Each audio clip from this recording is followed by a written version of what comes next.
So a lot of people ask me, what is a good Welsh folk piece to learn as a beginner? And the first piece that I ever teach any of my students is Put ar y Bys. And it's a very simple little melody.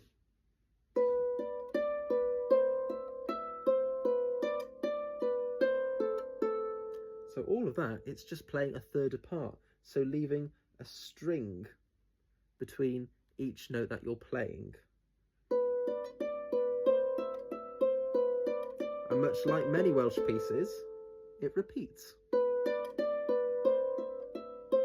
And then changes just a little bit.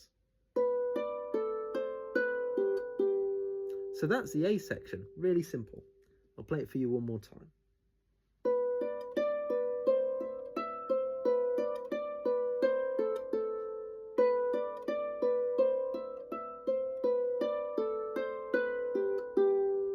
Really nice, simple little melody.